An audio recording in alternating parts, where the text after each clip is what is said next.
Howdy. Name's CR. Fancy myself a writer. About to read you a little bit of the chapter I've been working on a novel that is still in progress. So anyway, the title of this chapter is The Garden of Lupia Thoreau, and I'm going to begin reading and hopefully get through the first section of it. Here we go.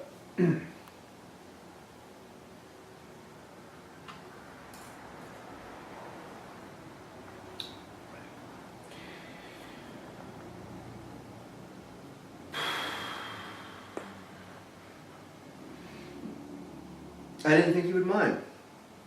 Well, of course I would prefer something different, but no, I don't mind. Outside their car, the world was a freezing field of spinning ice. Fine particles of wet clinging to every fence post, angle, thought. It isn't like you haven't had it before. That's true. Steadily the vehicle rolls on.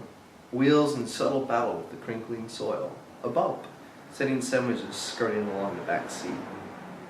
Did he live there long? About 30 years, I think. Settled in right after. Strange. Another rut. Again jiggling the saran wrap lunches. He downships. She stares at a fleeting image of a snow-settled farm. Could it have been different, you think? No telling. Or who knows? He didn't have much choice, really. Yeah. It is a listless reply, keeping with her mood. The day behind them. In the distance, far to their left, children aim balls of hardened water at each other's ears. I mean, tuna isn't all bad. No. What's yours? Ham. The word with an edge to it she does not believe pigs possess. Briefly this thought, then longer still, the time it takes him to crawl over a shining white bridge, why she thought it at all. Of course pigs aren't hard. Fucking snow. It would have to let out like this, wouldn't it? 2 fucking day of all fucking days. Language. Muttering acquiescence, he wipes away the condensation from the windshield. She would laugh, if it was appropriate, since the sight of him agitated like this is rare, if obvious for such a prize. The garden of Lupia Thoreau. In another hour they arrive. An hour of winds, leaving the sky clear and fragile, the ground underneath a diamond scattering multitudes of light. He answers the tuna, pulls the wrapper from his hand. It's flat, mostly, these gardens, nor is this absent relief flattering for the grounds under snow.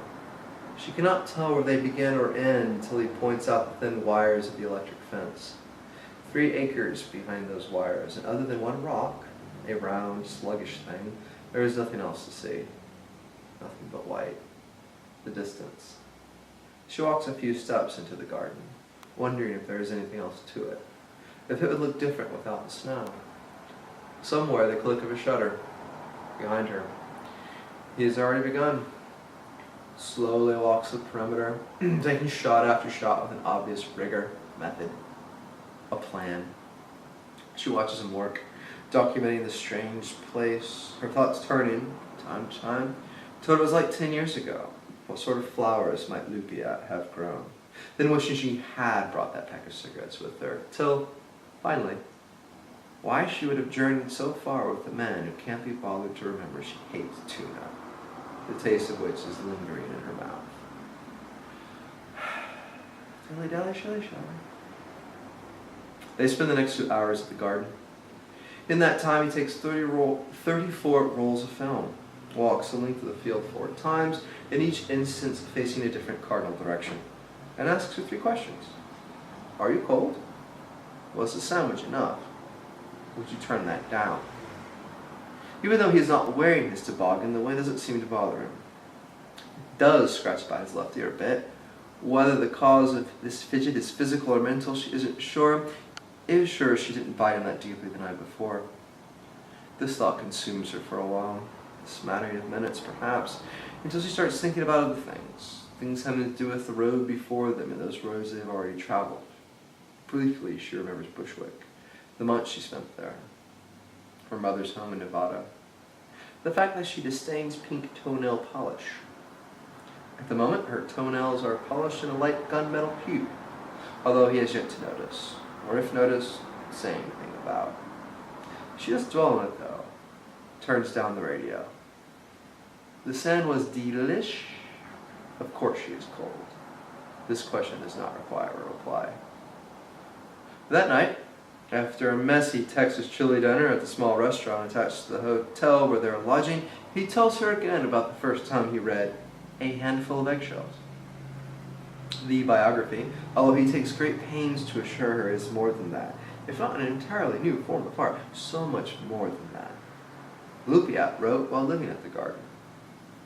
It is the same discussion, or lack of one, since she's begun omitting her plug-in responses, that they had the first night they met on the L train. It is the same discussion they had the first night they made love. It is the same discussion they had the afternoon he convinced her to join him on this trip, and it is the same discussion that lives inside him until he opens his mouth, until he needs to speak, until he must speak, until he can no longer stay mute. These thoughts, this topic, the words in his mind, or whatever else he might be saying, and it was just this purity, this strange coherence, that attracted him to her. She knows he will never leave her. She knows this as surely as she knows that he will always talk about Lupiat Faro after they make love, or after dinner, or while waiting on a train.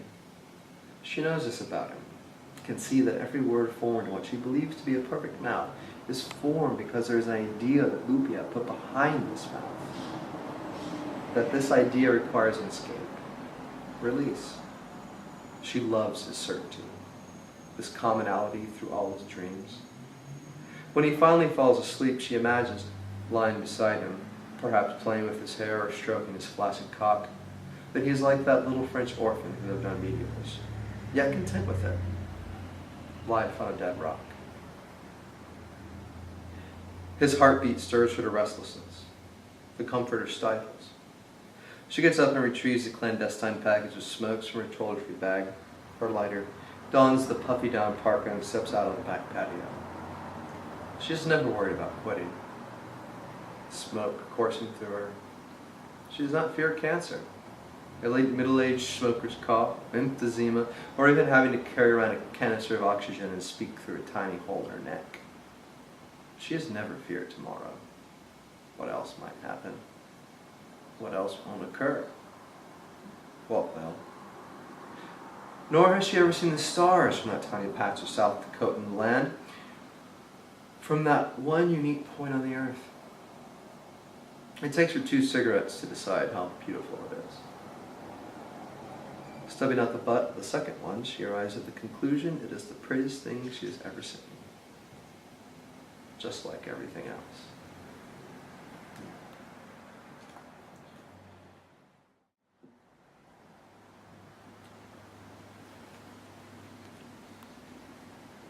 I'm pretty much done with that. That was the end of the first section of the chapter, The Garden of Lupiat Faro, from my novel Push.Pull.